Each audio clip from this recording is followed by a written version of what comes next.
This is exactly right.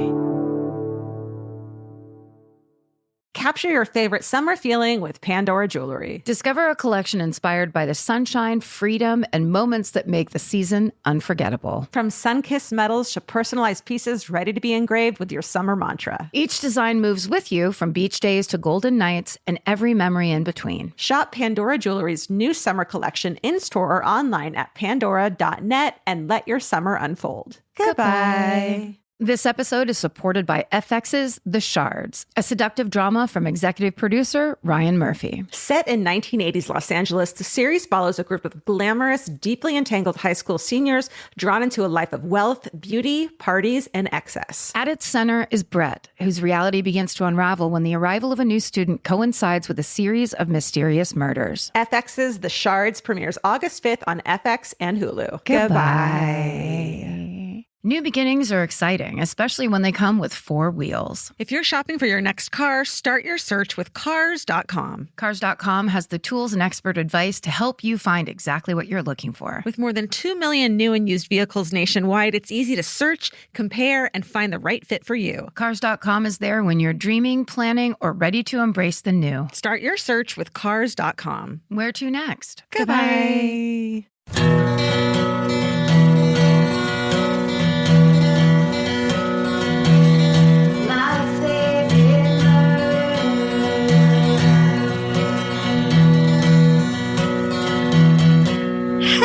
Hello. And welcome To my favorite murder. That's Georgia Hardstark. That's Karen Kilgariff. This is your third favorite podcast. Welcome. Hey. And your mom's second favorite podcast. What the? Your sister's number one. That's right. Why we like her better. Yep. We always have. Your mom does too. No. Your dad's on the fence about both of you. Oh shit. I was talking to my dad on the phone. I was talking to my dad on the phone this morning because he was yelling at me for not knowing how important this Dodgers World Series win is. And again, I tried to explain, Dad, I am not interested. Right. I love the athleticism. Sure. I'll watch it if people are hanging out. Great snacks, always. A fun hang, usually. Not interested in stats or when things have and then haven't happened, whatever. So he's yelling at me about that. And then I look at the time and realize I have to get off the phone to go to my virtual therapy appointment. And I go, Dad, sorry, I have to get off the phone because I have to go talk to my therapist. And he goes, what? I thought I was your therapist. Yeah.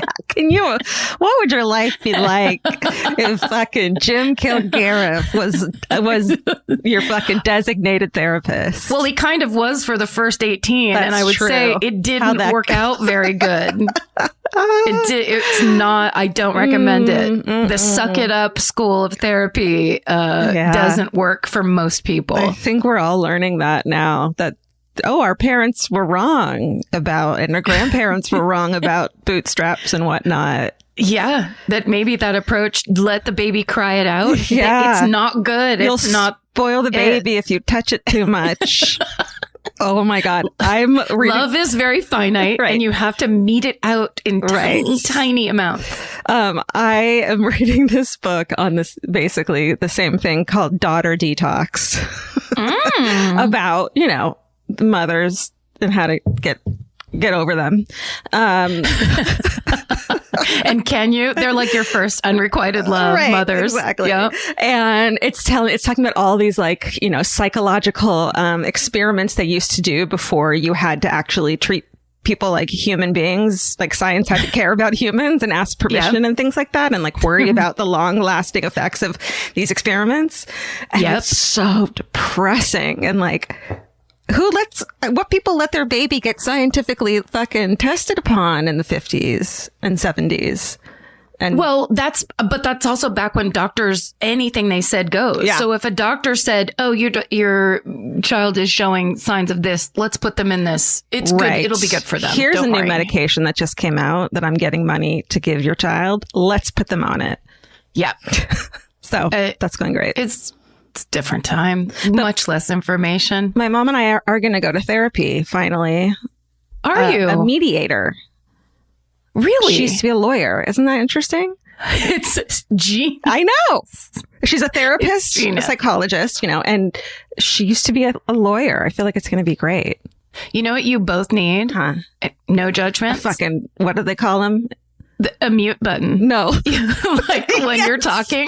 Yes. It's like it's the old debates mute button. Oh my God, you're right. Like you're not allowed to talk at the same time. Oh, that's a great idea. If only there was a button that could make you hear people. Because even when, for me personally, when I'm not talking, I'm still sitting there going, nope. Here's why I'm gonna. And I'm gonna say that. And here you're just doing the same thing again. Well, that's why I think couples therapy is so important and good. It's because ideally you have a therapist who you tell the therapist how you feel, and the therapist translates it to your partner, whoever that might be, and tells it to them in the language they understand. You know what I mean? It's almost like they're an interpreter rather than like anything else. Right. And then you get told things. Right. Oh, that's that the problem. You need to hear. No, I'm fine. No. Oh, shit. No. It's that it goes back the other way. Oh, I was supposed to listen to that? Fully formed. I mean, Jesus. Yep. It's like, here's the thing I've learned lately. Okay. First of all, did I tell you about when I made my therapist cackle so hard she threw her head back? No. Laughing? Did I already tell you the story? Did she hurt herself? No, we were just talking about how much I cannot stand vulnerability at all. I can't withstand it. It's the same as a danger feeling for another person is as me coming anywhere close to being vulnerable or honest or direct. So she's talking about something about it and how it's of course very important and that you have to practice it and that it's a healthy thing and whatever. And she's like, and it's a really good thing to do. And I go, I know, but it's so gross. And then she exploded. The idea that I was calling vulnerability gross is like her favorite thing she ever heard. You were being vulnerable in that moment though too, which is kind of lovely and ironic, right? It was also just in these quarantine times when all of our human interactions are so restricted and strange, to have like a belly laugh with your therapist, totally. It was really enjoyable. But I was going to tell you, so wait, do you want to say the name of that book again? Oh, just The Daughter Detox. It's called. It's good. It's fine. It's good. I still highly recommend Adult Children of Emotionally Immature Parents. It's still one of my fucking favorite books I've read in understanding what's going on with me in my life and my childhood. I am going to wait to go to therapy with my mom till after the elections. What if you schedule it for December 1st? That's a great idea. 2024? Is that what you're... Well, I was going to, you talking about that book made me think of a book that my therapist recommended to me that like is one of those ones where, and this is my problem with a lot of self-help books. It's my problem is when the first 3 chapters are amazing, I walk away. I'm like, got it. You did it. Thank you so much. And I walk away. But this one is like that, but I'm sticking with it. Cool. It's called Burnout, The Secret to Unlocking the Stress Cycle. Ooh. And it's written by Emily Nagoski and her sister, Amelia Nagoski. And it is incredible. It like the first 3 chapters were basically the last 10 years of my life, where it's this thing where when you think you're in danger or you go into the stress response, you know, our old brains that are basically caveman brains need to either when the fight, flight, freeze response comes up, you either need to run, you need to go find people and then have people make the feeling go away. Like there are certain things your body needs to process the chemicals that response sets into your body. Right. And if you don't do it, it just stays there. If that's a thing where, if you're like me, hey folks, if you're like me and you're good at pushing all those feelings down and pretending you're not having them, it's just a fascinating education about your body. Like they talk about it. It's like when you get into a fight with a person and then in front of them, you're fine. And then you walk away and cry. That's your body needing to get out all of that energy and those chemicals and stuff, because you get flooded with all these chemicals that are keeping your caveman body alive to get away from the danger. Yeah. It's like when people start shaking after a car accident or something like that, right? Exactly. Or that adrenaline. That you have to but it's your system saying we got to get this out because this isn't normal. Yeah. But if you keep just collecting it, then it's normalizing in your system. And then that adds to, that just opens the door. Anyway, I'm badly synopsizing. No. It's called burnout. Burnout, the secret to unlocking the stress cycle so that you can basically work it out and stress out less, recognize when it's happening more. That's the important thing. Yeah. Yeah. You start to recognize it's really good automatically. Speaking of fear, for those people who listened to the mini-sode this week and heard in the background after your terrifying fucking ghost story. In the middle of it. And then suddenly there was a bell that rang that we all heard in Karen's house. It was clearly in Karen's house. We all panicked. The dogs just didn't bark. They just stared at the door. I was so angry and I was scared, which of course my reaction to fear is anger. I was just like, what the fuck is going on? Fair. So I walk out into the kitchen after we finish recording. So a couple minutes later or whatever, and to go make dinner. And there's just a little Pyrex bowl sitting on the floor in the middle of the kitchen. So in the middle, I looked at the photo. It's like in the middle, straight up glass bowl. Yeah. So it almost seems like it fell off because it was on the strainer next to the sink. Okay. Somehow, and it was a windy night, but no windows were open. Dude. It fell off that strainer, or is that the drying rack? Yeah, strainer. It fell off that. Yeah. Bounced on the floor, didn't break, even though it's a glass bowl, and then was just sitting there waiting for me. I'm still scared. That doesn't explain it away for me at all. My new house is haunted. I feel like if we would have known already, because you've lived there for a little while, if it was haunted, and that's just such a baby move. That's how long it took to get the ghost to do something, then I think we're fine. In 10 years, it'll finally figure out how to close a door or whatever. Thank you. You know what I mean? Yes. So, but that was a legit, because the idea of a bell ringing that isn't connected to any part of your actual house. And it's an old-timey bell. It's not like a newfangled fucking, I don't know, are there newfangled bells? They're making new bells every day, Georgia. Innovation in the bell area is unbelievable. Is the fastest way that we're learning. But it really was you think about it, like a Pyrex bowl. It's like gling. Yeah. It's like how weird and old-fashioned it sounded. It landed face up, whatever that means. Yeah. In the middle of, I just don't like it. I still don't like it, but I don't like it at all. What can we do about it? Yell at the dogs? Oh, you heard it when you went back? Well, listening back, it was even scarier because it's we all just freeze. So I feel listening to it, because you're listening to a podcast and then all of a sudden, everyone's it's unsettling. Yeah, I have to, I'll have to listen back to that because I was talking, so I only heard the end of it. Yeah. But I saw George's face change. And I was like, are we going to ignore that? Or no? We're going to pretend that didn't happen. Do what you need to do to make this work. Hey, speaking of making it work, we have merch. Guys. Hey, again, on the My Favorite Murder. One of the great segues. Site. Thank you. It's kind of my thing. We have some new merch in the store. There's the Here's the Thing, Fuck Everyone mug. It's the mug that says Here's the Thing on it. And then when you take a sip on the bottom, it says Fuck Everyone, which is really clever. In case you didn't know.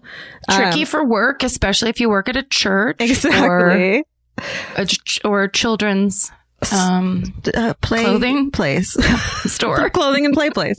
If you work inside the McDonald's play place, That's you right. can drink coffee all day long.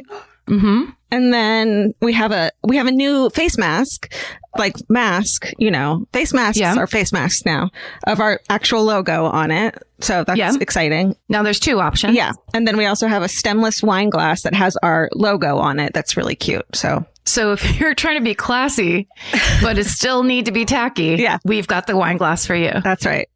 Yeah. So check that out. We also have Exactly Right merch on exactlyrightmedia.com in the store. That's like really cute. I have the sticker on my laptop now, and my dad has the hoodie and the hat, and it's just it's really good. I put that hoodie on. It is a cozy sweatshirt. And for the people that are like me that don't want a bunch of business on their sweatshirt, it's just it's a black sweatshirt with the white Exactly Right logo, and that's it. Mm-hmm. No drama. And there's a mug. Yeah. So check that out if you feel like it. If you don't, that's okay too. And also if you're looking for merch for any of the other podcasts, it's all there on the exactlyrightmedia.com Bananas. website. You know who's got great podcast merch is This Podcast Will Kill You. Beautiful stuff. Yeah. They got great shit. Okay. As does Bananas. Bananas got into merch before they even started their podcast. They were like friends with talented artists, and they got it going immediately. They've got great stuff. They do. And we actually expanded it. Do You Need a Ride? We expanded our merch because we only ever had the shirt. Yeah. Now we have other stuff. Great. Take a look. It's fun. Merch is the best. Speaking of bananas, this week on Bananas, the guest is our friend of the family, one of the funniest people, Fortune Feimster.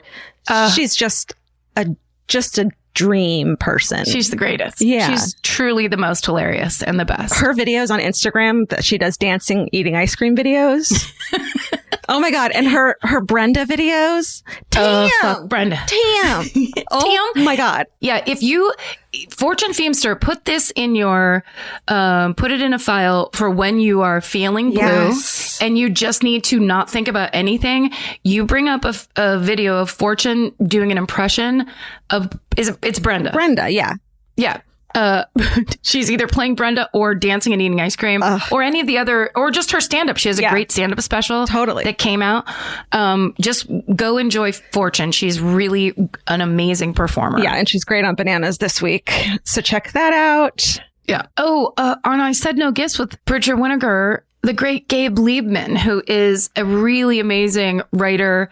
I'm sure he was a performer originally, because who wasn't? And he's written on all your favorite shows, Brooklyn Nine-Nine, Pen 15, and he's on there talking to Bridger. It's a hilarious. Stephen, who was there to record it, said it was a hilarious episode. Oh yeah, they're both the best, and the gift is really funny. I don't want to spoil it, but it's really good. Cool. Okay, good. Love it. Yeah, check that out. And that's our network. That's our business. Do you know what made me so happy last week, which was so weird, is like, so we have this network, right? And it's like, actually, it's a job. It's like a thing that we do, and it's like an actual network, and it's real, which is crazy. It's a full-time job. Yeah. And so we had our Friday morning staff meeting, as we always do, and everyone catches each other up with what we're doing. And this past week, we have hired lots of people lately, and we had so many people that this time we couldn't fit everyone on one screen on the Zoom meeting. And I was just like, holy shit, this is our business. It's cool. And we have the best people on the team. It's just really do. We can't stop finding the best fucking people. It's great. We're so lucky. Yeah. So thank you all for making it so that we have a network that people would even want to pay attention to. Totally. It's only because you guys support us so much that we're able to do this awesomeness and bring friends and talented people fucking onto your ear holes. Yeah. And maybe FedEx some stuff here and there. Yeah. Hold on. Is that a ghost cat? It's a fucking ghost cat. Mimi. Mimi. Hi, are you done? Come on. Come on in. All right. Now that that's over. What if she jumped on the couch right now and went, well, hi. Well, hi. I don't have a lot of tea. I have Unsolved Mysteries. The new season's good. Okay. How many episodes did you get into Unsolved Mysteries? 3 or 4 only. Did you get into the tsunami, the Japanese tsunami? Oh my God. Oh my God. Crying. Every episode, I really am blown away by Unsolved Mysteries. We've talked about it before. Yeah. They're doing incredible work. They've upped it. This is like it's almost like the HBO version of Unsolved Mysteries. Yeah. They've done all this. Every time I go, look at this B-roll. They just everything is shot beautifully. It's all the families. It's all the people that have been affected. It's these people telling their own story. It's just so well done. But this episode about that, I believe it was 2012 tsunami in Japan. Yeah. And the after effects and the ghosts. The ghosts of people who don't know that they didn't survive. Though it kills me. It was so sad. Yeah. It's so sad. And all the old footage of it was just like, oh my God. It's a really rough big. one. I mean, it was, I remember watching it as it happened. Yeah, remember when that truck backed up and then drove away and got away from the water? And so terrifying. But it's also a fascinating episode because you learn so much about the northern Japan's culture. Yeah. And I had no idea. I didn't understand any of that. And to have that, the monk that explains actually what kind of a lot of this is based in, it's so fascinating. It's beautiful. It's so sad and touching and beautiful and just heartbreaking. And when they open the cafe so everyone, because the loss of life was so massive for this area of Japan. Yeah. And then they just started trying to bring people together. Yeah. I mean, just watch it. Just watch it. Just watch. Borat. Yeah, that's good. That was good. My sister actually called me and told me I have to watch it and then tell her if she could handle it. And then I called her and said, no, you can't.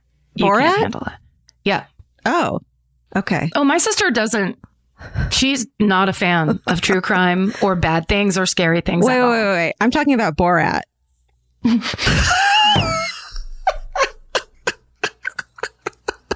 I thought you said Laura.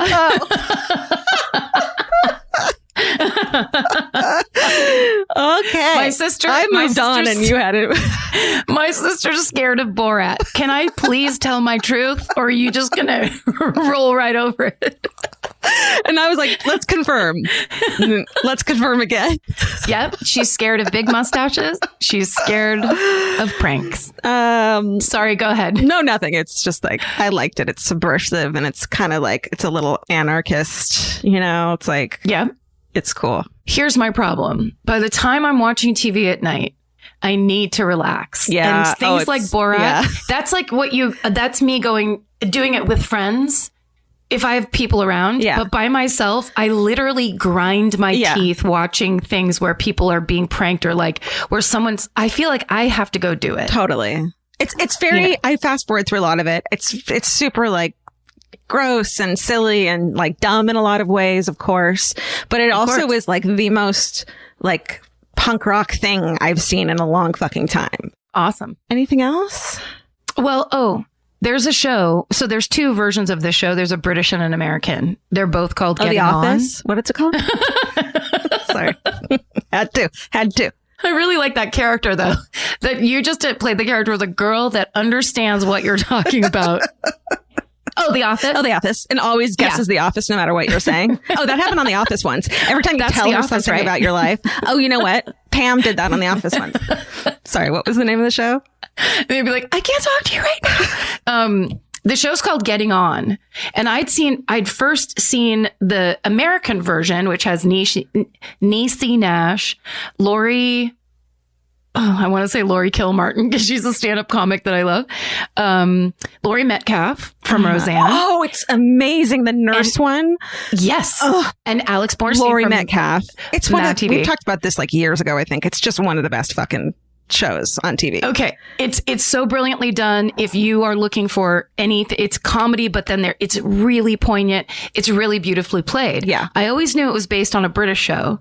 Well, here comes now that everything I'm watching is that I'm starting to get recommended. So the original Getting On comes up and I start watching it. It is unbelievably great. That. Oh, by the way, the English, British, the American one is on HBO. I just looked it up. Okay, the British one, yeah. Okay, the British one though is great. I haven't seen it. Yeah, the American one's on HBO if you want to watch it. It's amazing. But the British one, I was watching it on Prime, I guess. Mm-hmm. And it's really, really subtle and it's really fucking realistic. Yeah. It's really realistic. Cringy. And it's so good. There's one part where an old lady, because they're nurses in basically an aftercare. Yeah, like final care section of the hospital. Yeah. And there's this one nurse that's just so dry and she's so over it. And this old lady's yelling at her and she's like, you're a terrible nurse. And she goes, I know, it's a nightmare. Everybody says so. It's the best reaction. Like when someone's shitting on you, like, to wholeheartedly agree with them, you're just like, believe me, I was about to say it myself, is my favorite. Hard being this bad. I fucking know. How do you guys feel? Everybody says so. It's the best. So I love it. Yeah, if you're looking for anything, A little laugh. getting on American, getting on British. Yeah. Okay. Can't go wrong. Can't go wrong. Can't go wrong. Don't go wrong. Never go wrong. Never. Just keep it up. Never. I have to say now I'm going to stop eating sour candy. The Nerds Ropes days are over. I went from Nerds Ropes into a chewy sweet tarts area that has ruined my teeth and my stomach and my way of life. And I'm done. Okay. I have to get back to basics because it's silly. I've been trying, well, Vince has been helping me a lot, try to find the best cookies and cream ice cream. Oh. Like who makes the best. That's a noble effort. Yeah. Where have you landed so far? So far, I mean, Haagen-Dazs, of course, they're the best. Or Sure. like McConnell's, is that the big one? Yeah. I mean, you can't, it's never bad. It's never bad. There is a Haagen-Dazs limited edition that sometimes comes out and sometimes doesn't. Yep. Called Midnight Cookies and Cream. That's just like, instead of the cream, it's like dark chocolate ice cream with cookies in it. So it's like cookies and it's not cream, it's cookies and chocolate cream. Yes. So I'm getting good. it. It's so I'm good. hearing it. That sounds see, I don't love cookies and cream because as a child, I honestly believed if you're going to get ice cream, anything that wasn't chocolate based was a waste of your time. I agree. Except for that. But this one is now, you don't even have to fucking deal with it. They're like, hey, Georgia, we know what you love. Yeah. And we want to give it to you. And I want to take it. And you can just get it in there. The Office. But the ice cream days had to end for me because I'm slowly trying to pare it down where it's like I had to do it. I was just telling my friend this. I had to do an ice cream embargo. I had to do a cereal embargo. And now it's a candy embargo because it's like you're going to have to leave your house and be seen at some point. Stop acting like that's never going to happen again. It's happening now and I'm still, you know what I mean? It's just like, come on. Life's still happening. It's so fucking annoying. It's kind of a pain in the ass. Who goes first? Oh, what? Please hold. And I'm sorry. Okay, that's okay. But I thought I didn't have a lot. But this is one thing I will share with you. And I'm going to send it to both of you right now. Georgia Stephen Ray. On Twitter, I get a tweet from someone named Addison. Hey, Addison, at Addison Hair. And they say, hey, Karen Kilgariff, if Michael Myers has 2 arms to hold you with. And then they send me pictures. You can buy a 35-foot Michael Myers inflatable Halloween thing. 35 feet? 35 fucking feet. Holy shit. Oh my God. Can you see this? Yes. That is in the distance. amazing. It's like a landscape shot and Michael Myers is humongous in the foreground. He has a and knife. He has a fucking knife and he's kind of staring up at your window. Creepy. If your window was 5 stories high. Which reminds us to talk about the new MFM animated by Nick Terry. Yes. Just really quick though, the inflatable Michael Myers is $3,000. No. So for rich people only. God. But thank you, Addison, because honestly, I looked at that message and I was just like, this is simply the best thing. It's really beautiful. This Halloween has really brought it in terms of joy, badly needed joy. Wait, I'm going to write Addison back right now. What should I say to them? Hey, Addison. Hey, Addison. Thanks for the this is Twitter now, so let's not be too. Okay. Thanks for the Addison. LOL. XOXO MFM. The lulz. Thanks for the lulz. And then put a gif of a kitten with a cake. Do it. Hey, Addison, thanks for the LOLs. And then a gif of that. Boom. Cool. We did it. Perfect.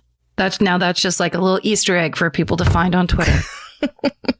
Okay, sorry. What were you trying to say? Okay. I was saying who goes first. You're with the podcast of. Wait, no, I thought you were. I thought you just brought up MFM animated. Yes, MFM animated. the new one about your skeleton, your 12 foot skeleton, and Susie in the fucking buying office at Home Depot. Sue, what a joy. Here's a deep cut that I wonder if anybody noticed but me. What Sue is doing when she's trying to explain to everybody how great it's going to be is exactly the cocaine bear. Oh, she's pointing at the, she's got a cigarette in her hand and she's got the hairs coming off of her head. Yeah. And she's just doing a mirror image of cocaine bear. With a whiteboard pointing at why. But it's just like, oh, it's good. It's just a little bit of a callback. There's so many details. So many. And people kind of keep talking about the details. It's the cutest thing. Anyway, you're first. I'm first. Okay.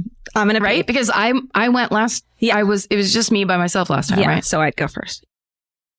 Every piece of furniture you own has a story. Sometimes it's an heirloom, and sometimes it came with the house because it was too heavy to move. If you're ready to start a new chapter with your home decor, there's Article. Article makes it effortless to create a stylish, long-lasting home at an unbeatable price. They take great care in curating their collection, focusing on pieces that stand the test of time. We've talked about Article for a long time.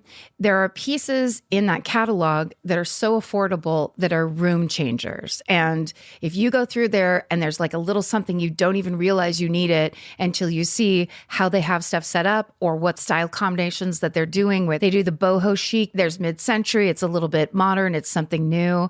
Like there's so many choices in there and it's not going to break the bank. As someone who's interested in tons of different styles and time periods, Article covers them all in one place. I love that. I know I've mentioned already how much I love my entryway table, but I swear to God, because the path that it's on, I pass it 4 times a day. And I love it more every time. Article is offering our listeners $50 off your first purchase of $100 or more. To claim, visit article.com/murder and the discount will be automatically applied at checkout. That's article.com/murder for $50 off your first purchase of $100 or more. Goodbye. There are some questions humanity may never be able to answer, like, what's the meaning of life? Or even worse, what do I make for dinner? Luckily, Hungry Root has one of those covered. Hungry Root is like having your own personal shopper and nutritionist all wrapped in one. They'll take care of the weekly grocery shopping and recommend groceries and meals tailored to you. Imagine a world where shopping, planning, and cooking food is simple and stress-free. That's a reality with Hungry Root. Once you tell them about your goals and preferences, they fill your cart with personalized recommendations. And those recommendations get smarter as Hungry Root learns more about what you did or didn't like. Most of Hungry Root's recipes can be made in just 15 minutes or less. I complain about dinner and cooking and that kind of stuff constantly, and Hungry Root provides exactly the thing I'm complaining about's solution. Like they make a zesty chicken avocado sweet potato bowl that is exactly what I want at the end of the day, but would never ever take the time to make. And with Hungry Root, it's just right there. It's waiting for you. For a limited time, get 40% off your first order, plus get a free item in every box for life. Go to hungryroot.com/MFM and use code MFM. That's hungryroot.com/MFM, code MFM to get 40% off your first box and a free item of your choice for life. Goodbye. Current you is trying to get through today. Future you would like it if you thought about tomorrow every once in a while. Now, both versions of you can work toward the same goal with Acorns. Acorns is a smart way to give your money a chance to grow. You can sign up in minutes and start automatically investing, even if it's your spare change. The Acorns potential screen shows you the power of compounding and how your money could grow over time. You can quickly adjust how much you're investing every day, week, or month to make sure you're always building towards your goals. Whether you're just starting out or thinking about settling down, Acorns supports your big and small goals across every life stage. Sign up now and Acorns will boost your new account with a $5 bonus investment. Join the over 14 million all-time customers who have already saved and invested over $27 billion with Acorns. Head to acorns.com/MFM or download the Acorns app to get started. Paid non-client endorsement. Compensation provides incentive to positively promote Acorns. Tier 2 compensation provided. Potential subject to various factors such as customers' accounts, age, and investment settings. Does not include Acorns fees. Results do not predict or represent the performance of any Acorns portfolio. Investment results will vary. Investing involves risk. Acorns Advisors, LLC, an SEC-registered investment advisor. View important disclosures at acorns.com/MFM. Goodbye. Now let's get serious. All right. Okay. Here's a toughie, but a necessary. This is the 16th Street Baptist Church bombing. Whoa. Yeah. Okay. So I got information from the Zinn Education Project website, FBI.gov, history.com, Wikipedia. And then I listened to a podcast. It's called The Black Story. But Black is spelled BLVCK story, hosted by a guy named Marquise. All right. This is a story that we all know and know how important it is to the civil rights movement, but I didn't know a ton of details about it. I just knew about this tragic event. So I thought it'd be good to kind of look more into it and have some background. Absolutely. Okay. So Birmingham, Alabama in the 1960s was nationally known as one of America's most racially discriminatory, violent, and segregated cities. Martin Luther King, of course, he'd been arrested there in 1963 while leading a nonviolent campaign of demonstrations against segregation. And he described Birmingham as, quote, probably the most thoroughly segregated city in the United States. Throughout the civil rights movement, Birmingham is a major site of protests, marches, and sit-ins, and they're met with brutality by police and violence from its white citizens. And white supremacists plant homemade bombs in homes and churches so often that the city gets the nickname Bombingham. Whoa. Yeah. In fact, Birmingham is home to one of the strongest and most violent chapters of the KKK.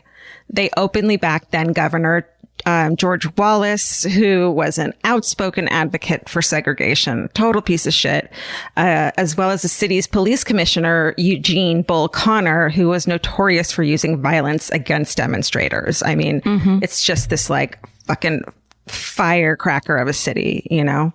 Yep. And it's because of these reasons that civil rights activists made Birmingham a major focus of their efforts to desegregate the Deep South. It's like going into the eye of the storm, armed with only nonviolent, options, which is fucking incredible and so brave. I can't even imagine. Yeah. Local Black churches are fundamental in the organization of these protests, and members of the KKK routinely call in bomb threats to churches. They want to disrupt the civil rights meetings and church services alike that families go to on Sunday mornings. And the 3-story 16th Street Baptist Church, which has a predominantly Black congregation, it's also a rallying point for the city's Black population and a routine meeting place for civil rights leaders for organizing and educating the marchers, which of course means it's a target for the racists. The morning of Sunday, September 15th, 1963 was a typical Sunday morning at the 16th Street Baptist Church. That day it was having its Youth Day festivities. And around 200 church members were already there, including kids attending the Sunday school classes. And everyone's getting ready for the start of the services at 11 a.m. The sermon that day that was to be given was called A Love That Forgives, which is from Luke 23:34, in which Jesus is on the cross and asks God to forgive those crucifying him. In the basement women's lounge, 5 little girls are excitedly changing into their choir robes, because in preparation for Youth Day, they were going to sing in the choir and be ushers for the services. At approximately 10:22 a.m., an anonymous man calls the church, and when the call is answered, says the words, 3 minutes, and then hangs up. But not 1 minute later, a bomb made of 15 sticks of dynamite that had been planted under the steps of the church close to the basement explodes and blows a crater 5 feet wide and 2 feet deep in the exact spot where the 5 little girls were getting ready. Addie Mae Collins, who's 14, Denise McNair, who's 11, Carol Robertson, who's 14, and Cynthia Wesley, also 14, are all killed instantly. The 5th girl, Addie Mae's younger sister, 12-year-old Sarah Collins, survives, but has 21 pieces of glass embedded in her face, and she's blinded in one eye. In later recollections of the bombing, she says that in the moments immediately before the explosion, she watched as her sister Addie tied another girl's dress sash right before it happened. The explosion had shaken the entire building and blew a hole over 7 feet in diameter in the church's rear wall, destroying the rear steps to the church. The blast was so strong, it blew passing motorist out of his car and other cars. I know, it's fucking insane. And other cars parked near the site of the blast were destroyed, and windows of properties more than 2 blocks away from the church were also damaged. That's what an insane explosion it was. And the only stained glass window in the church that doesn't completely shatter shows Christ leading a group of little children. Violence escalates in Birmingham in the hours following the bombing. And, there's just this outpouring of anger about what's happened. Suddenly the children are involved. And, it's just everyone's horrified by it. And then 2 more black youths, Johnny Robinson, who's 16, and Virgil Ware, who's 13, are shot to death within 7 hours of the bombing. Robinson is shot in the back by a policeman as he runs away down an alley. He dies at the hospital, and Ware is shot in the cheek and chest with a revolver.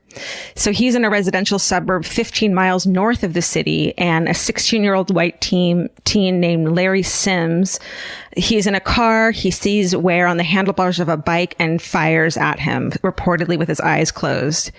Sims is later convicted of second-degree manslaughter, and a judge suspends his sentence and imposes 2 years probation instead.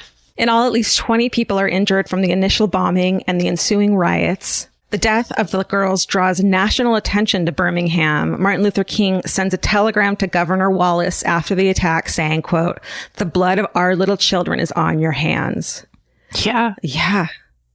And in fact, a week before the bombing, Wallace had said in an interview with the New York Times that he believed Alabama needed, quote, "a few first-class funerals to stop racial integration." Whew. Yeah. On September 18th, over 8,000 mourners attend the funerals for three of the little girls at Reverend John Porter's 6th Avenue Baptist Church. The 4th little girl had a smaller private service.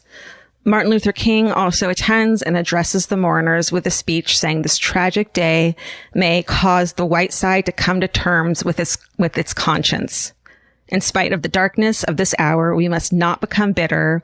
We must not lose faith in our white brothers. Life is hard, at times as hard as crucible steel, but today you do not walk alone. By September 20th, the FBI is able to confirm that the explosion was caused by a device that was purposely planted beneath the steps of the church, close to the girls' bathroom. So it's right there.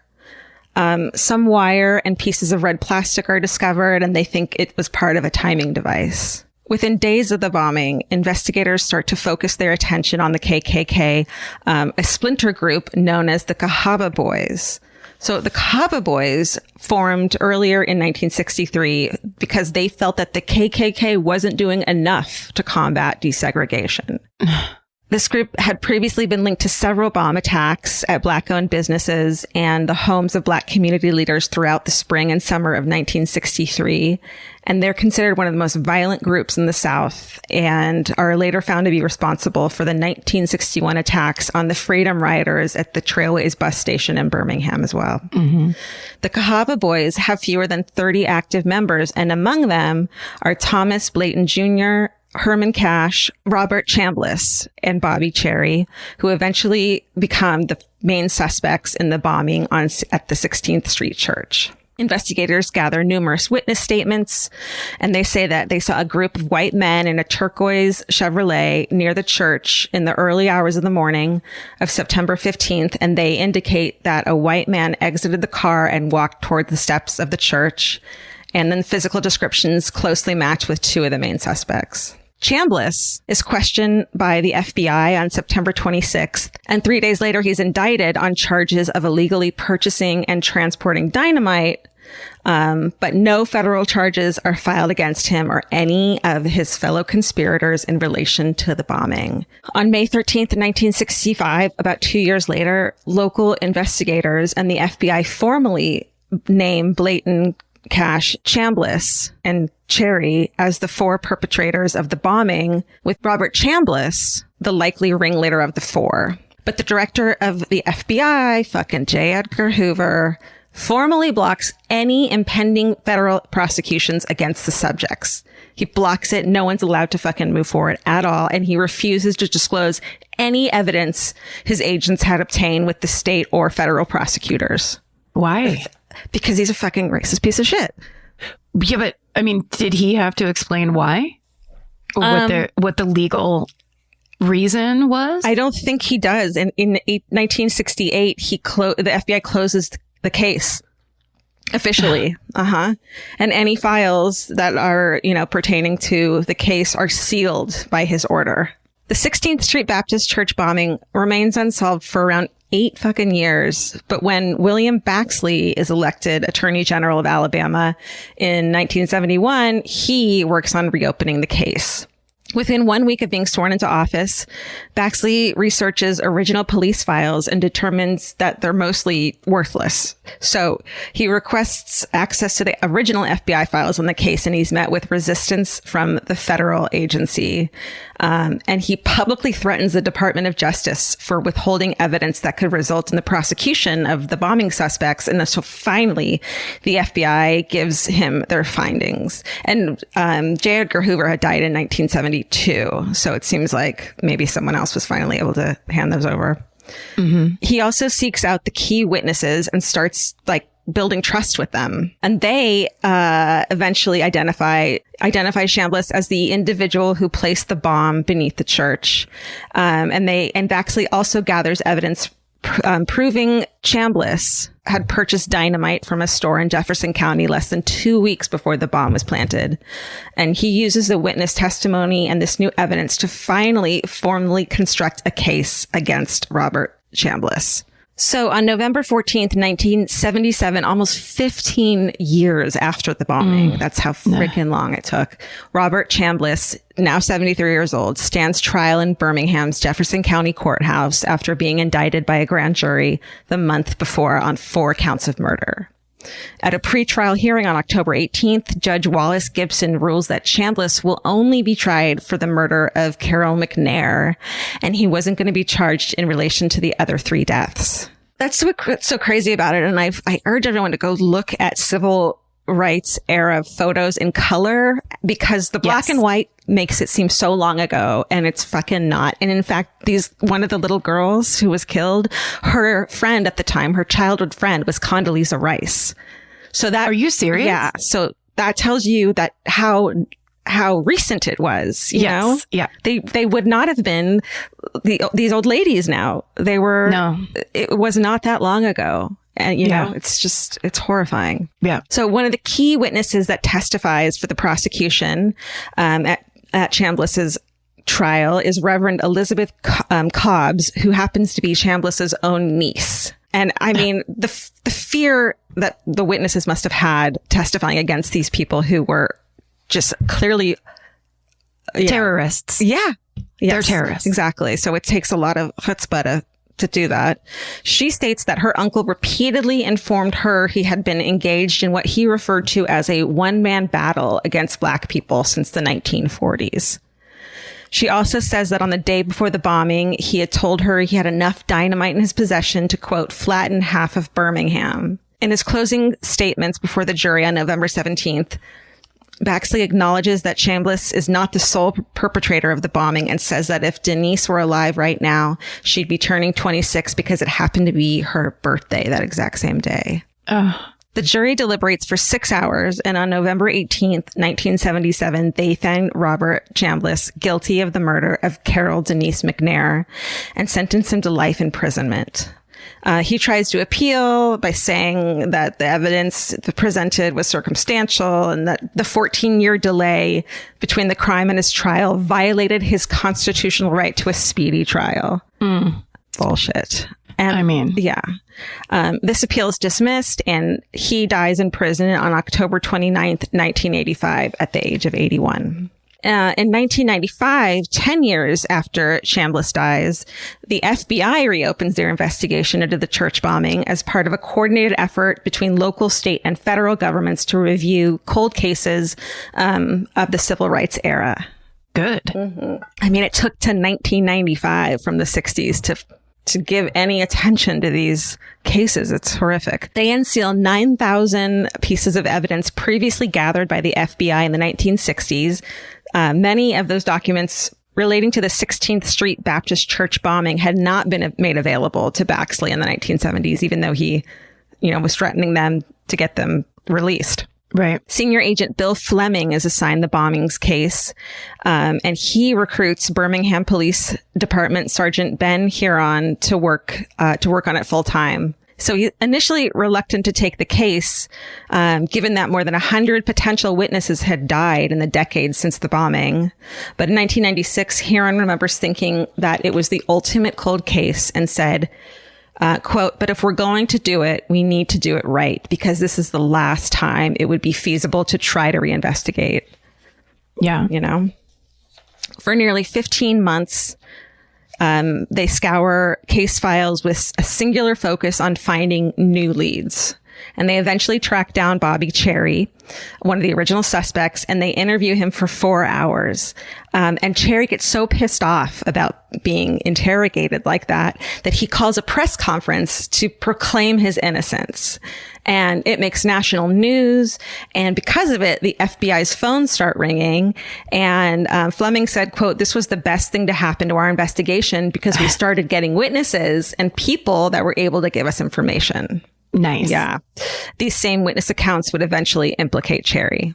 At his trial, Cherry pleads not guilty to the charges. He chooses not to testify on his own behalf, but survivor Sarah Collins Rudolph, she testifies against him. Oh, can you imagine? Oh.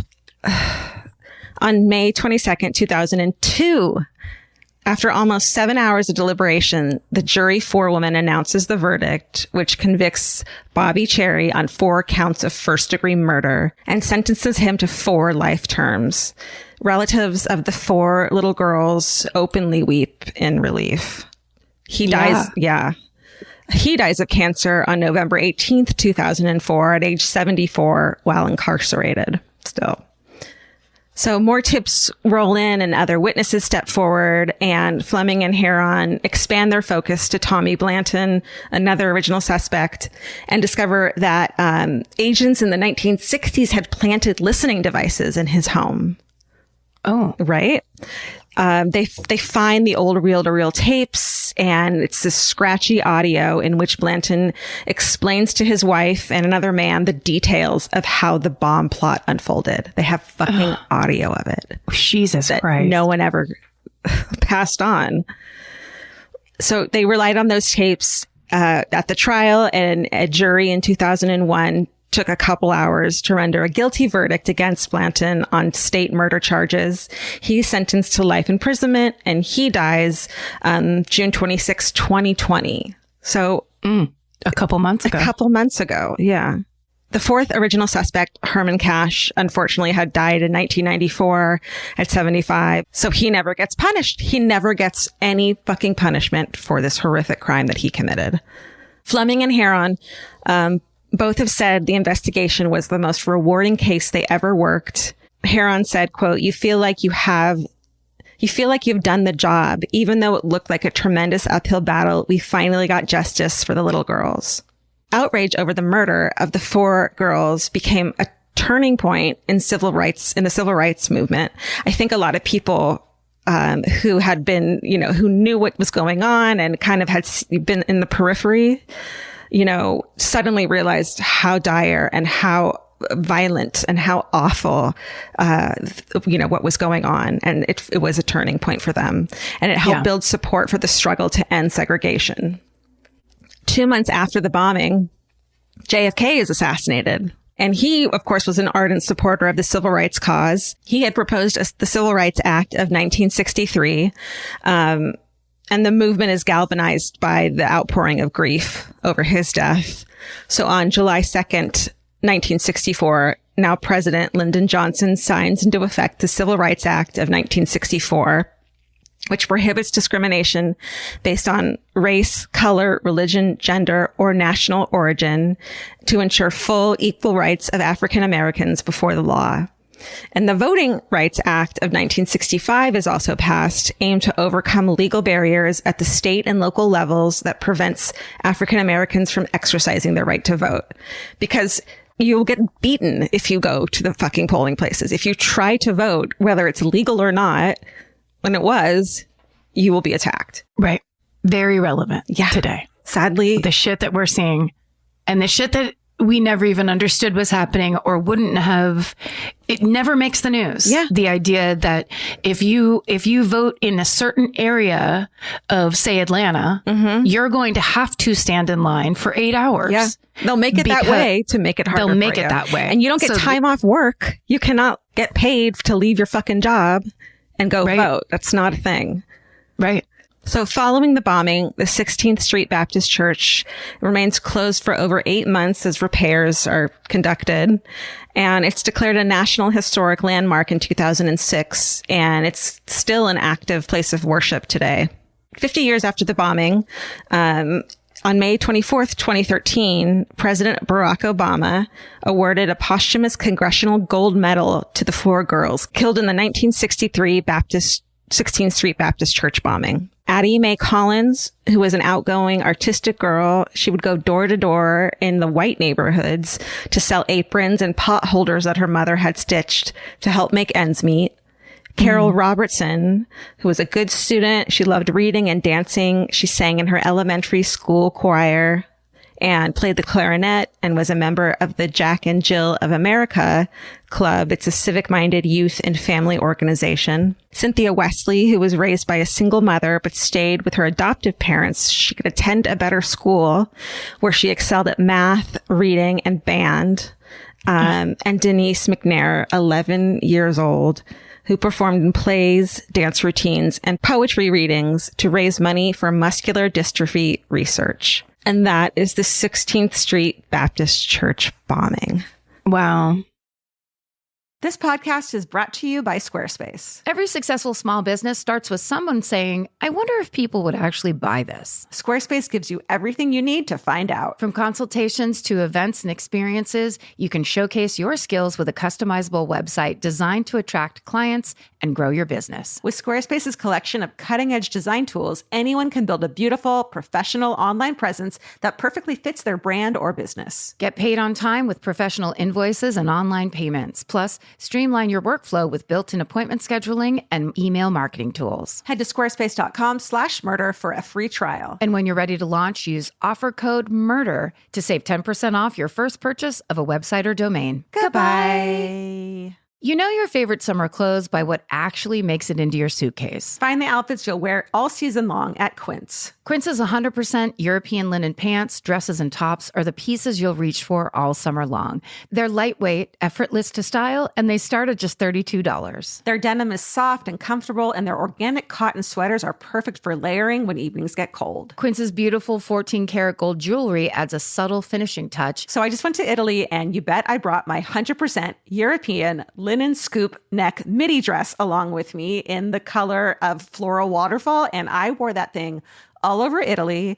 It was like the perfect day to night. It just looked so pretty, and I felt like I looked sophisticated while still being comfortable. Make your summer wardrobe feel easier. Head to quince.com/MFM for free shipping and 365-day returns. Go to QUINCE.com/MFM for free shipping and 365-day returns. Quince.com/MFM. Goodbye. Summer's for adventures, road trips, and adding a whole lot of miles to your car. That's why it's worth stopping at Valvoline Instant Oil Change first. If you need an oil change, make the smart stop at Valvoline Instant Oil Change before you hit the highway. Their trained techs can help you get road trip ready with an oil change and an 18-point maintenance check included with every oil change, checking your tire pressure, wipers, lights, and more. That means they're checking important things before you're halfway to your aunt's house with no cell service. And these aren't just any techs. Valvoline Instant Oil Change techs complete over 270 hours of training, so your car's in capable hands. The best part, you can stay in your car and you're in and out in about 15 minutes. So before your next long summer ride, pull into Valvoline Instant Oil Change. Valvoline Instant Oil Change. Change wisely. Goodbye.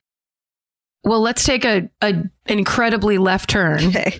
Because mine is one of those stories this week that I have read a bunch of times, but it's just kind of like pure insane chaos. So I've always just gone like, I don't even know how to research that. I'm just going to put it aside. Yeah. But it's kind of one of the classic true crime. What in the living fuck are you talking about story? This is the story of the California witch killers. Some people call them the San Francisco witch killers. Okay. but they did it all over the state. Jesus. They just went up and down California, just doing whatever the fuck. Oh it's so crazy and insane. So okay, I don't know if I know this one. It's funny. I've like almost picked it so many times. Yeah. But there's a certain level of just like, I don't even know what you like. It's basically two mentally ill people who then mixed in drugs and mixed in. It's a folie à deux. They call, when it's basically they're sharing a delusion. Yeah. Like no one thinks to say we shouldn't do this. It's crazy. It's just. And also they're just not around other people because they're just doing drugs and telling each other what the plan is. And it's, it's one of these stories. Okay. So, got information, of course, from Wikipedia. Oxygen.com had a whole article on it. There's an ID series called When Couples Kill that has tons of information and detail. Although they were wrong about a couple things where some of the mapping on this might be inaccurate because the whole thing ends in Santa Rosa, which is one town north of Petaluma. Yeah. But they say it all ended in Napa County. And I'm like, is there some weird wine snob that's just trying to talk about Napa in this story? Because that's Sonoma County. And then there's on medium.com, there's a really awesome comprehensive article called The San Francisco Witch Killers by Delaney R. Bartlett, which is great. So it starts in 1981. A 23-year-old woman named Karen Barnes, she's an aspiring actress, originally from Georgia, and she's moved to the Haight-Ashbury neighborhood in San Francisco to pursue an acting career. So I think she was like trying to go to a stopover point before she got to Los Angeles, maybe. Well, there's a lot of playhouses there, right? Like theaters. Yeah. So there's theater there. Yeah. And there's a couple there's a couple theater schools and stuff. But, so it's just funny to me of like, I'm going to pursue an acting career. So I'm going to California, but I'm going to go to Stockton. Right. Like, 6 hours away from where it all goes down. Where it actually happens. Yeah. That's fine. I did the exact same route myself. Yeah. And I also lived in the Haight-Ashbury, and in the ID When Couples Killed episode that I watched, I was positive they were showing the front of the first apartment we lived in San Francisco. Oh my God. Because it was Upper Haight. Yeah. And it was one of those Victorian split level, that we lived on the first floor. But there was also there's a basement apartment, first floor, second floor. Yeah. And so she lived in a place like that. And she lived in the basement apartment. So she's very open-minded. She's very interested in the spiritual aspects of the recent 70s counterculture movement. She's just kind of like free spirit, open-minded, interested in like being around interesting people. Yeah. So one night she goes to a party and she meets this couple who's talking about meditation. They're talking about psychic experiences and psychic behavior. And she's just drawn to their outsider spiritual beliefs. And starts talking to them, and they introduce themselves as Michael and Susan Bear. So as they get to, chatting, they let her know that they need a place to stay. So she's very open-minded and generous, and she's like, oh, I have an apartment. You can come and stay in my apartment in the Haight-Ashbury. And they do. They end up moving in with her. So it goes bad relatively quickly, because they end up just being kind of like these old hippie drug dealers, and they're both super weird and they're combative and they're weird, and it's kind of strange. So on the morning of March 7th, 1981, police respond to a neighbor's call about a disturbance in Karen's apartment. And when they go inside the basement apartment, they find strange drawings all over the walls, unrecognizable strange symbols, and the name Susan written all around them. They look through the apartment, and in the kitchen, they find Karen's body wrapped in a blanket. Her skull's been crushed, and she's been stabbed 13 times in the neck and face. Oh my God. one of Karen's friends hears something's going on at Karen's apartment. So she rushes over. And when she finds out that Karen's been murdered, she tells the police that Karen's new roommates were these bizarre drug dealing hippies and that they should start looking for those people. When they speak to Karen's mother, she tells the police that although the couple went by Michael and Susan Bear, their actual last name was Carson, which was a key element to know, for them to know. But when the police try to locate the couple for questioning, they're nowhere to be found. So Michael Carson, who his first name was actually James, not Michael. Okay. He's born in 1950, grows up in Oklahoma to a regular middle-class family. He's interested in history and religion and philosophy. And he ends up going to the University of Iowa to study. And that's where he meets his first wife. So they get married. In the 70s, they have a daughter named Jennifer, and they move to Arizona. Now, the wife is the breadwinner of the family, while James, at the time, stays home. He's basically a house husband. He takes care of Jennifer, and he sells pot for like extra cash. At first, I was like, good for him for taking the gender. Wait a minute. They don't like that. Okay. Oh, I get it. Yeah. So it's alternative for the time. Yeah. But he's a loving husband. And in that when couples kill, the daughter, Jennifer, actually speaks on camera. And she said he was a loving father. She loved growing up with him. He was great. Yeah. Wow. So as the years go by, his personality begins to change, which is usually the story, right? Yeah. So he becomes more and more antisocial, starts having irrational, angry outbursts regularly. And that, coupled with his refusal to get a job, leads to the couple's divorce in 1977. So then, meanwhile, Susan, of Michael and Susan couple, her name's originally Susan Barnes, and she had spent the 60s as a typical housewife and a mother of two boys in Scottsdale, Arizona. But as the counterculture, the popularity of it begins to rise in the late 60s, 70s, she starts experimenting with acid, with mescaline, with peyote. And also, and this is the part that like makes my skin crawl, she starts hanging out with her son and their friends. Oh no. Who are all in high school. And she even sleeps with her son's friends, also known as statutory rape. And word on the street is that she has slept with 150 like high school boys. What? Now, whether that's gossip because she's just the weird one. Yeah.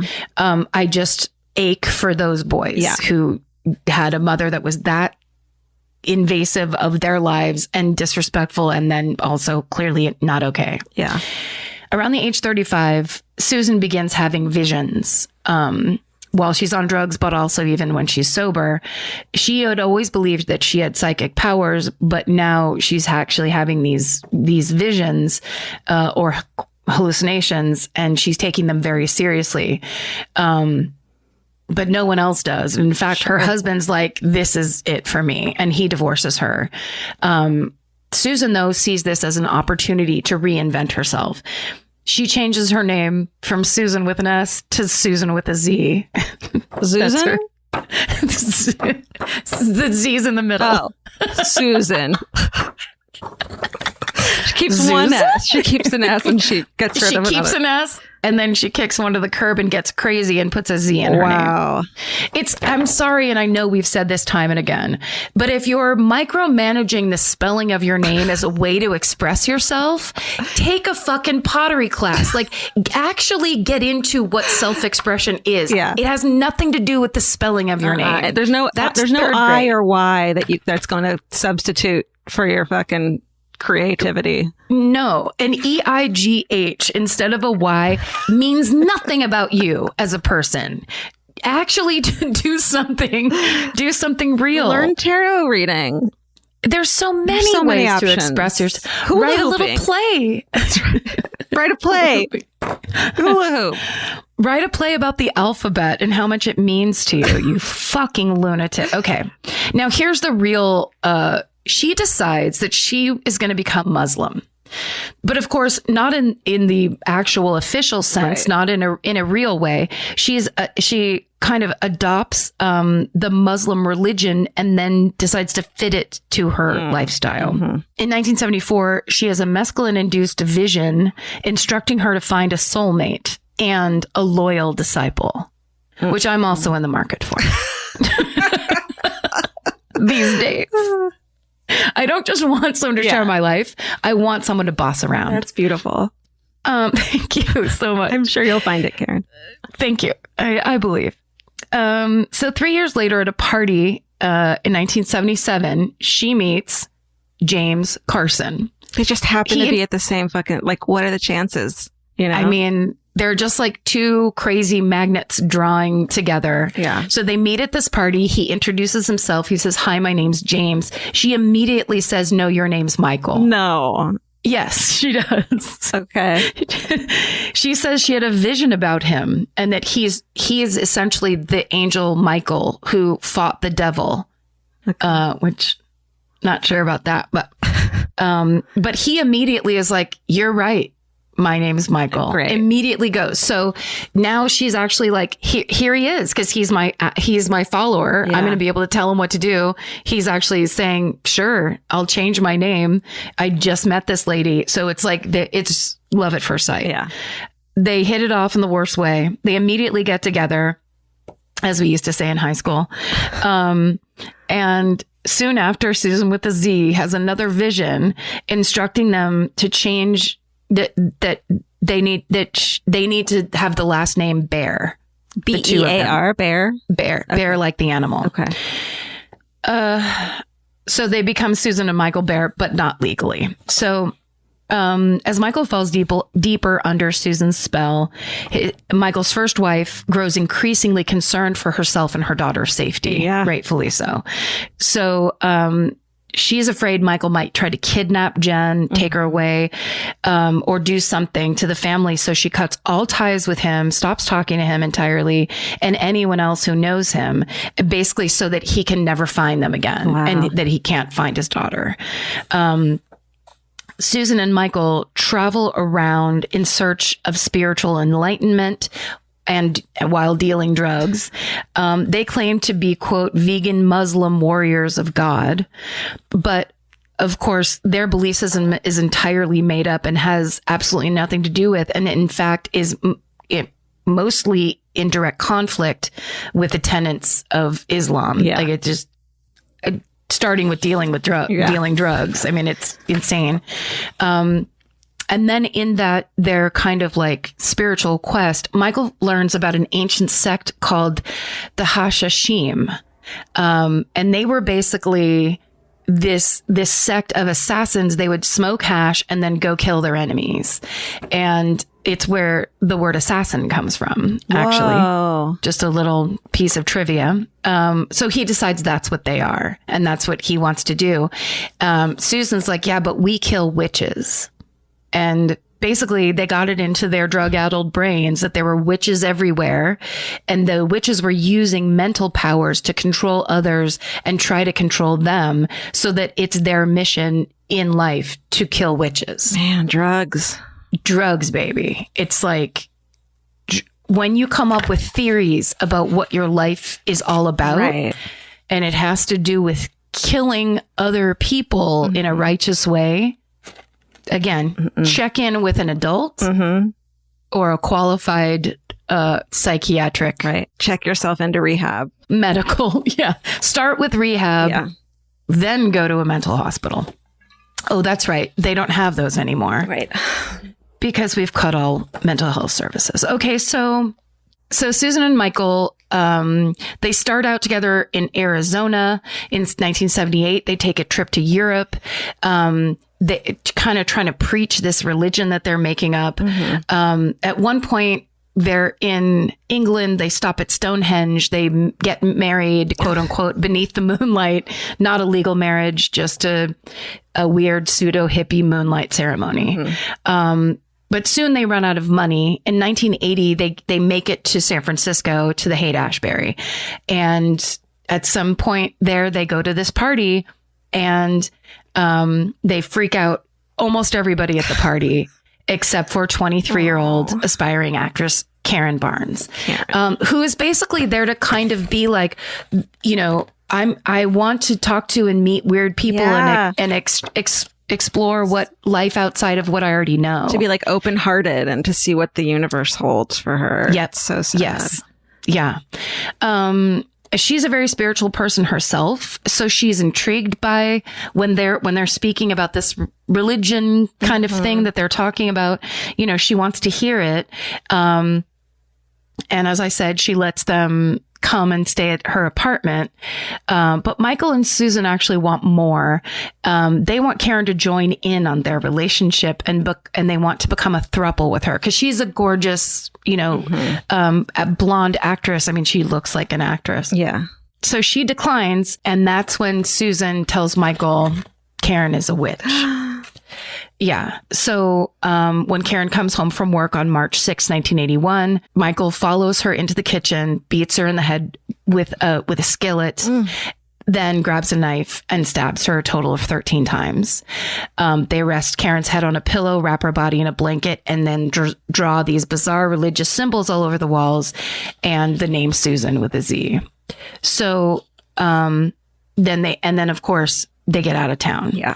And what they do is they hitchhike all the way up to Oregon.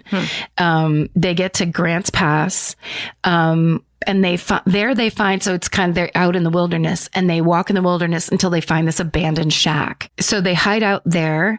And, while the investigation of Karen's murder is taking place in San Francisco, and that runs cold because they can't find the bears.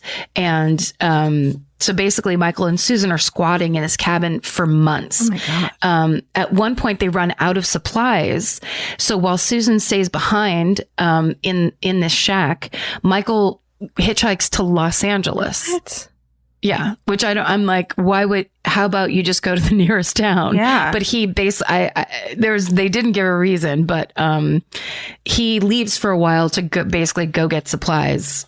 When he gets back, by the time he gets back, Susan's starving and she's delusional in this cabin.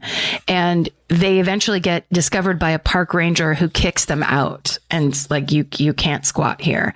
So they head south and hitchhike back down into California. And they get all the way down near Big Sur.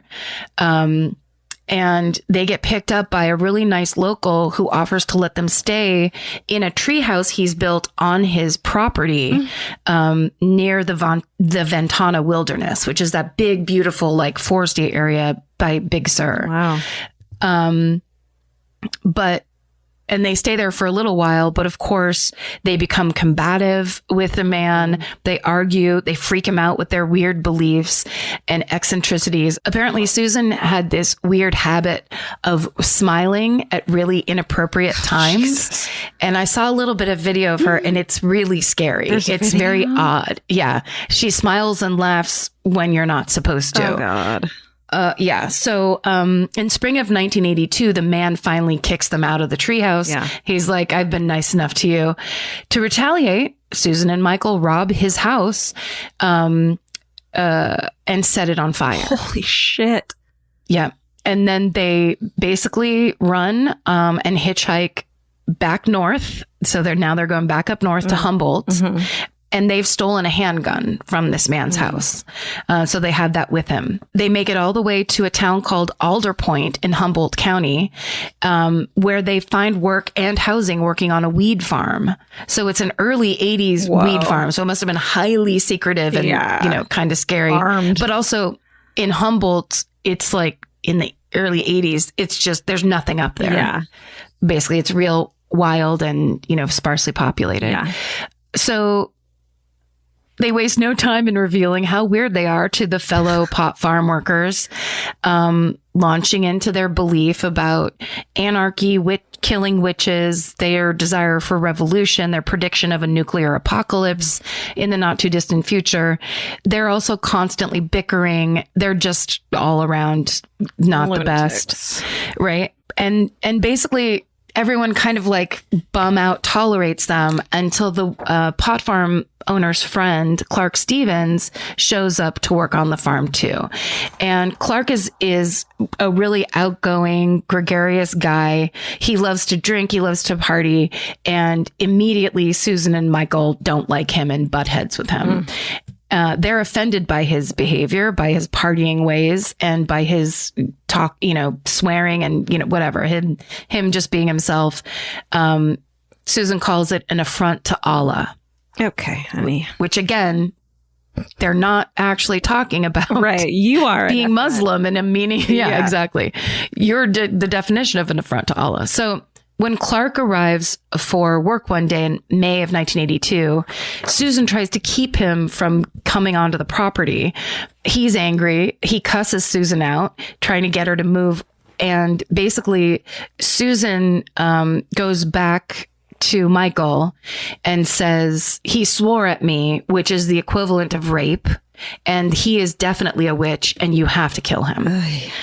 So Michael takes the stolen handgun and shoots Clark in the face. Then he dumps lighter fluid. And so it's out on this farm where they basically the farm is in the middle of the woods to keep the pot hidden. Yeah. So they're kind of out in the middle of nowhere anyway. Then, so he kills Clark by shooting him. Then he tries to light the body on fire to get rid of the evidence, but it doesn't burn entirely. So he dumps a bunch of fertilizer on it in the woods and then just leaves the body there. And they're on the run again. Yeah. So Clark Stevens is reported missing to the Humboldt County Police. And 2 weeks after that confrontation, a dog on the farm is found playing with what they think is a ball. Oh, no. And when they get up close, it's a human skull. Oh, jeez. So they call the police. It's a pot farm in 1982. And they have to call the police to be like, something terrible has happened. Because I'm sure deep down they were like, this is the worst case scenario of our missing friend. Totally. So police find Clark's burnt remains buried in the woods, and Michael and Susan are, of course, the prime suspects. So on the run again, Michael and Susan make it down to Trinity County, which is kind of right over the state line there, kind of where Eureka is. So they're on the run, right? And they're hitchhiking. And at one point they're in the woods somehow, kind of hiking through, and they see all these police with flashlights and police dogs, and they think it's the cops have found them. Well, what was actually happening, it was a search and rescue team who were looking for a lost hiker. So they both, and I'm sure they're still on drugs, so they dump both their backpacks and run in different directions. Jesus. When police find those abandoned backpacks and search them, they find pot, they find 38 caliber bullets, they find an ID for a man named Richard Arata, and they also find an anarchist manifesto entitled "Cry for War." Why did they leave their fucking backpacks? Why didn't they take them? They panicked. They thought the cops, because they were heavy, and they needed to run. Okay. So they just dumped them and ran, I guess. That's my theory. And also that's what the B-roll in the episode of When Couples Kill made it look like. It could have been they'd already taken them off. I don't know. Yeah. Basically, this manifesto features a hit list of prominent figures. It declares that God wants them to kill Ronald Reagan, who is the current president, and Johnny Carson. And the reason was because their first, middle, and last names, both of those men's first, middle, and the last names, each had 6 letters. 666. Oh my God. So we're talking drugs. Yeah. That's like the druggiest thinking of all time. Totally. The police lift fingerprints off the manuscript. They ID Michael, who's wanted for questioning in the murder of Clark Stevens. And because it contained death threats to the president, the Secret Service is also notified. Got it.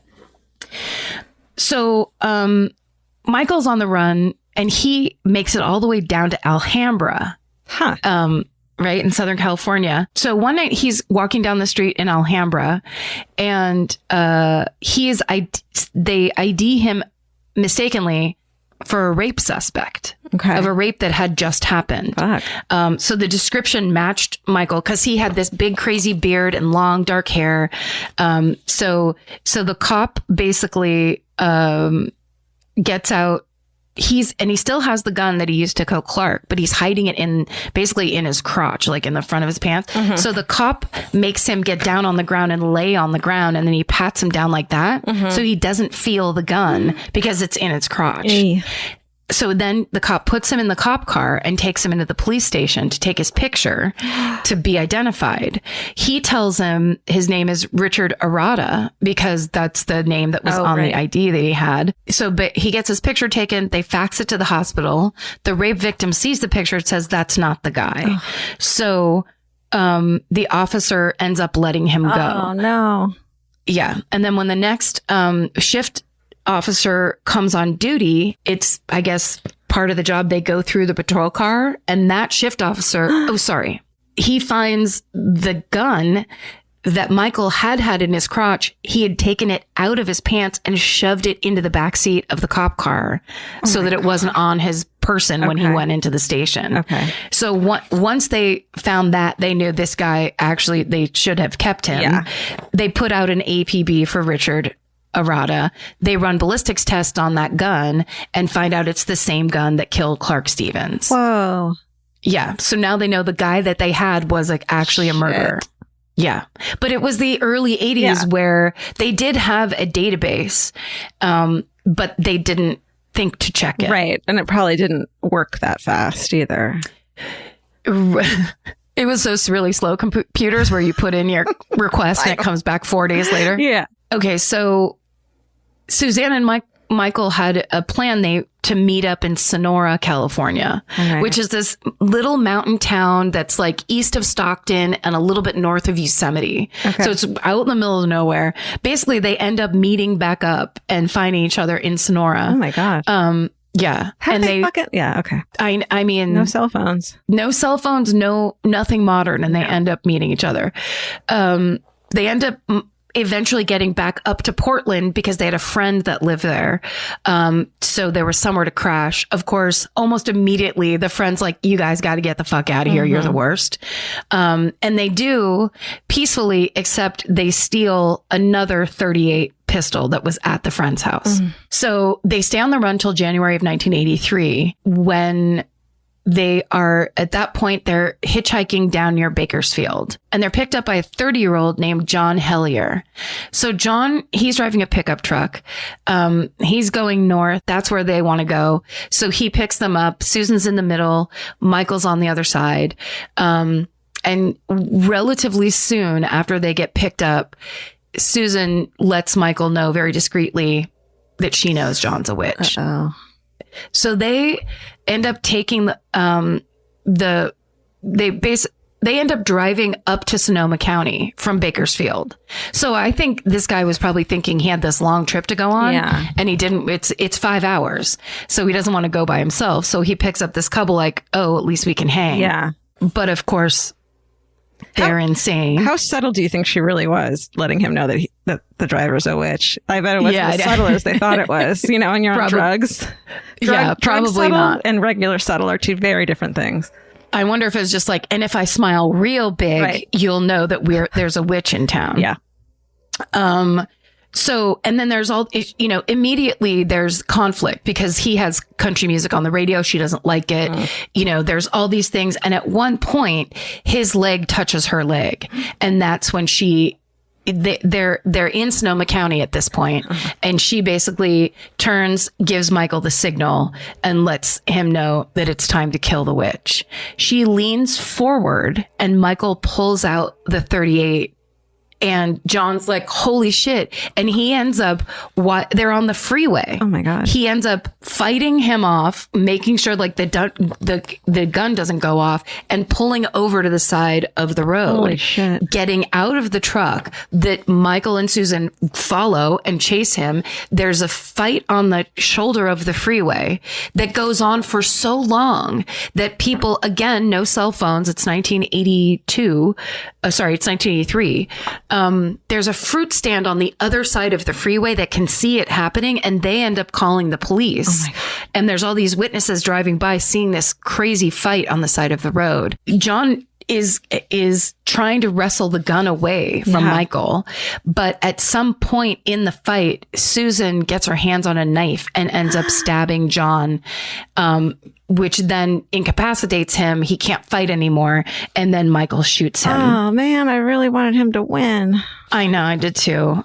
So now there's witnesses everywhere. The police are on the way. So Michael and Susan steal the truck and they speed off. 30-year-old John Hellier is pronounced dead at the hospital. So the police, meanwhile, have the description. They know all these. There's so many witnesses that they know exactly. So now they actually end up being able to find and begin to chase Michael and Susan in John's truck. Holy shit. And a high-speed chase ensues. Susan's the one driving. Oh my God. So they drive for a little while, but eventually she loses control of the truck. They go careening into a ditch and the truck crashes. They survive. The police arrest Michael and Susan. In custody, Michael and Susan don't answer any questions that the police ask them about the Clark Stevens murder. They just want to talk about their religion, about Susan's ESP powers, and about the threat of witches. Susan tells police they are in the midst of a holy war against witches. They're held in jail as this investigation continues. And basically, Michael starts complaining that they're not getting enough press. So he basically says they've killed the biggest witch of them all in San Francisco and that they should be that reporters should know this story and be reporting this story. Well, the police hear him say that. And now basically they're like, that was a confession to Karen Barnes's murder. So now they know. So they're like, okay, what you want to tell your story? Let's set it up. Cause they're like, now we'll find out whatever they've been doing. At least we'll know. They basically set up a press conference for the two of them to talk instead of a normal interrogation that would be recorded and trying to get them to confess. They're like, okay, it's a press conference.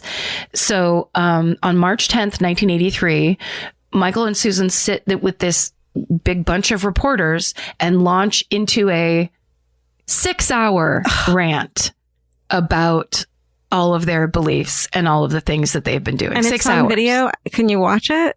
There was a clip of it on that TV show. Yeah, I'm sure watching it is exhausting mentally. It's if you were one of those reporters, I'd just be like, this is such bullshit. You would literally run to the nearest bar when you left that because they clearly are not okay. Right. She's standing there smiling. He has dead eyes and he's just looking off in the distance, kind of talking about what's happening. And it really is a very upsetting, clear mental illness and clear brain degeneration from drug use. Wow. I mean, that's just what it is. Yeah. They talk about George Orwell's 1984. They call Ronald Reagan the devil, which isn't too far off. Yeah, 1984 is a great book. Yeah. They say that witches present a universal threat. They all need to be killed. And they say that their system is the best for exterminating witches. Susan has her visions about who's a witch, and then Michael kills them. So during this, they end up confessing to the murders of Karen Barnes, Clark Stevens, and John Hellier. And so the two both end up being each charged with 3 counts of first-degree murder. And from what I can tell, that press conference does not go wide. So their first trial begins in late May 1984 for the murder of Karen Barnes. Just before the trial begins, they withdraw their confessions and they plead not guilty. But it's too late. And on June 12th, 1984, after just 3 days, they're both found guilty of Karen's murder, and they're each sentenced to 25 years to life. Then they're tried for Clark Stevens' murder, and again, very quickly, they're found guilty, and they each receive a sentence of 50 years to life. Their third trial for John Hellier's murder ends similarly. They each get 75 years to life for his murder. Neither Michael or Susan ever express any remorse for the killings. In fact, when asked, they just talk more about the hit list that they have. On top of that, the couple is now considered suspects in at least a dozen other murder cases across the country. Really? And in Europe that line up with their kind of nomadic travels. Unfortunately, there was not enough evidence was ever found to confirm or deny any of those cases, but there are definitely deaths that line up with the way how they moved around America I wonder and Europe. how many people they killed. Yeah. So in December of 2015, that's the first time Susan's eligible for parole. She's quickly denied. And her next parole hearing will tentatively be in December of 2030. Michael Carson, James Carson, but Michael Carson is supposed to be considered for parole in June 2005, but he waives his suitability hearing for 5 years. So he doesn't seek parole for the first time until May 26, 2020. Age 69. And among the people who speak out against his release is his own daughter, Jen Carson. Wow. And she has this to say. Yeah, she's badass. She says, quote, "You don't address mass incarceration by releasing the less than 1% of prisoners who are serial killers. My father... Yeah, right. My father, Michael Bear Carson, hunted humans, young, beautiful, innocent victims. He's a predator who will kill again. I oppose my father's parole." Whoa, dude. She Right? fucking addresses mass incarceration while she fucking... Where she's like, yes, mass incarceration needs to get solved. Right. Yes, there are many people that need to get released from prison. This motherfucker isn't one, and he's my father, and I loved him, and keep him in jail. fucking murderer. He's a serial killer. Yep. There's a big difference, which is amazing. So Michael Carson is denied parole via a Skype hearing due to COVID-19 on May 27th, 2020. And afterward, Jen Carson makes another public statement, and here's what she has to say. Quote, "I spoke out against my father's parole because I believed he would kill again if released.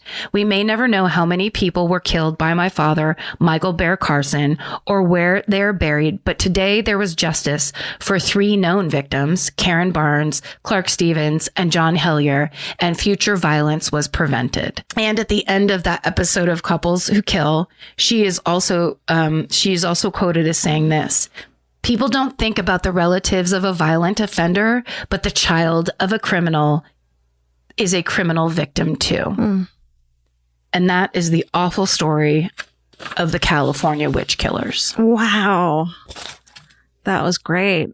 Good job. I mean, that's Thank you. horrible. Right. Good job. Thank you. Yeah. Pure insanity. Yeah. Well, good job. Thank you. We definitely need some fucking hoorays, don't we? We absolutely need it. Hey, hey, hey, hey, fucking hooray. Go, Georgia. Wow. Good one. Thanks. Thank you. Want me to go first? Yeah. Okay. This is from Instagram. Ziggy Zamboni says, my hashtag fucking hooray is that I'm finally escaping the clutches of my psychotic manager, but moreover, advancing my career path. Well, this might not seem like much to some. I struggle with taking a stand for myself. I accepted the fact that I was not where I wanted to be and needed to risk the mental and emotional exhaustion of being uncomfortable for a bit if I was going to ultimately get where I wanted to be. So I started making noise to some higher ups, and now my exodus is in motion. I feel a huge weight taken off my shoulders, and I'm looking forward to advancing my career. Stay sexy, and remember, you are your greatest advocate. Only you can make it happen. Yeah. Sometimes you gotta Love be it. uncomfortable a little before you're able to.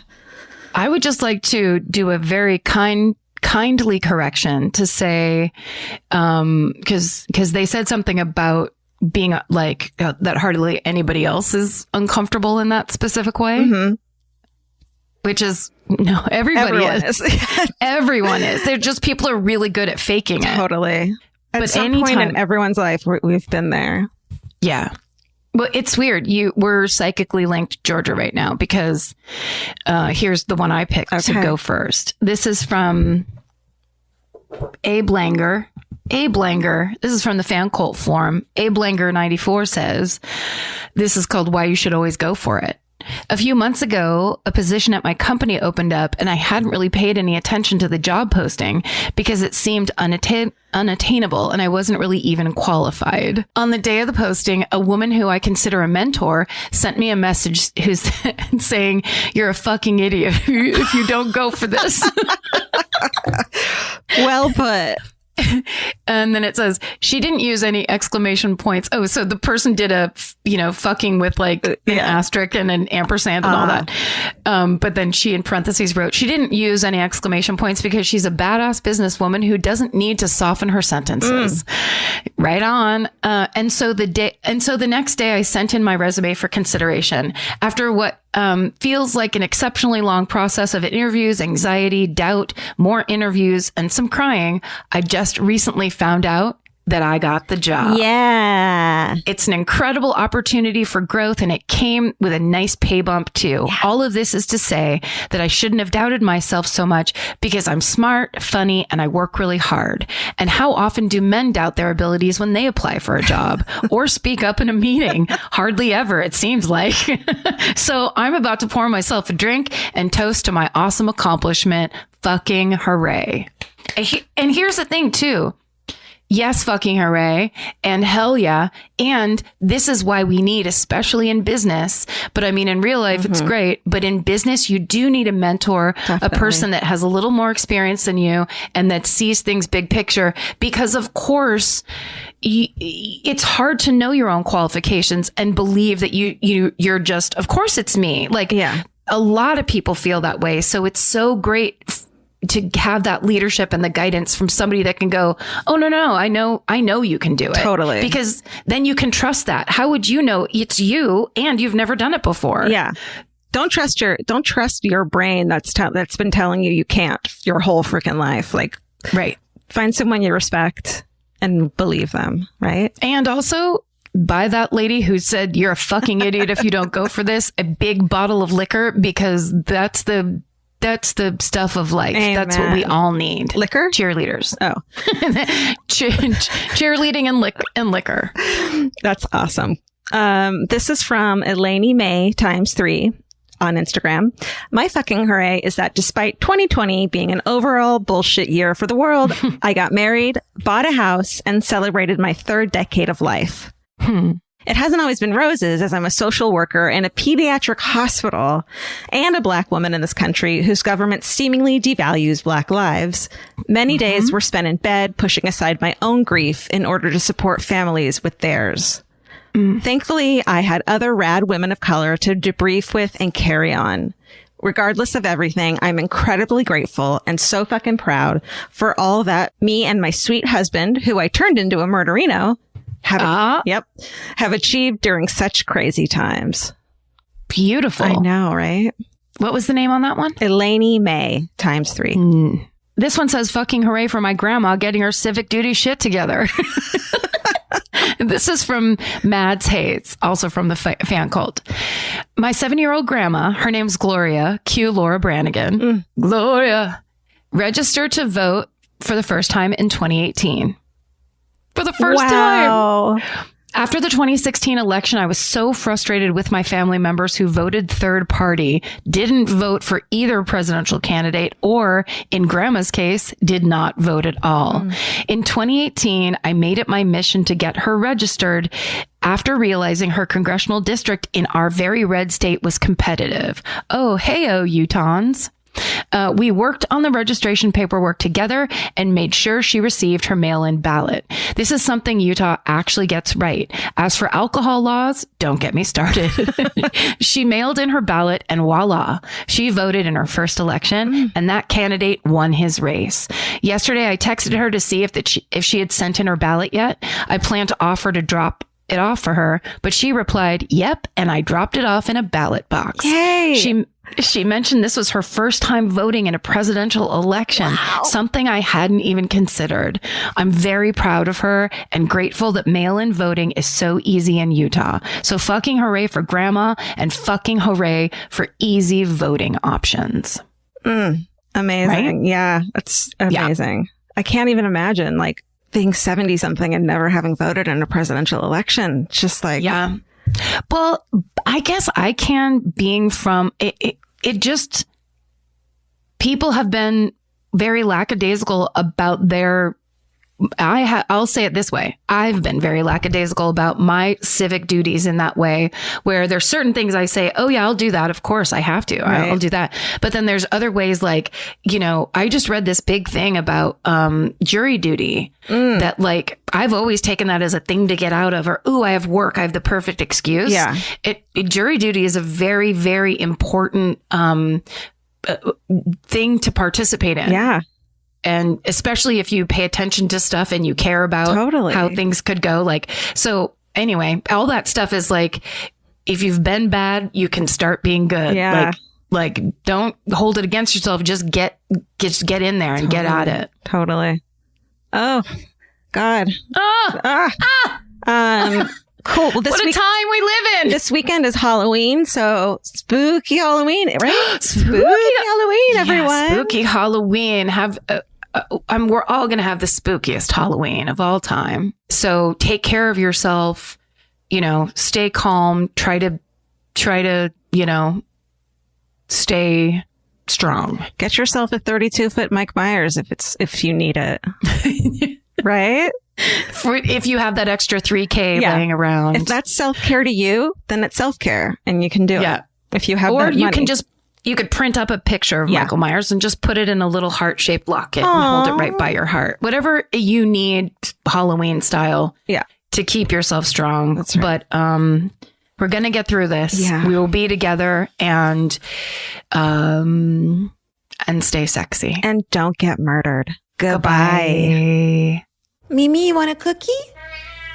The best time to think about home security is before you need it. That's exactly why they're Simply Safe. Traditional home security only alerts you after a break-in has already happened, and that's too late. Simply Safe is changing that. Simply Safe's US-based live agents identify threats on your property and help deter them so intruders never get to your house. The system is customizable so you can build one that fits your home and your specific needs. The 24/7 professional monitoring is effective and affordable and won't lock you into a long-term contract. I think that's what's so scary for so many people is that long-term contract. And like, what if it turns out you don't like it or need it, but they don't have that because they know you'll like it and you'll know that you need it and feel so much safer when you have it. Like at this point in my life, I would never go without a security system on my house. I just feel safer with actually having Simply Safe around. There's a whole staff at Simply Safe that's waiting to talk to you and help you out. Right now, you can get 50% off your new system by visiting simplysafe.com/MFM. That's half off at simplysafe.com/MFM. There's no safe like Simply Safe. Goodbye. Vacation planning should feel like a breeze, not a deep dive into countless travel sites searching for the best deal. With Cheap Caribbean's Budget Beach Finder, you can search every destination and every date all in one search. You'll save time and money with the Budget Beach Finder. Say goodbye to endless scrolling and tab hopping and hello to Budget Beach Bliss at your fingertips. Go to cheapcaribbean.com to try out the Budget Beach Finder and see just how stress-free vacation planning should be.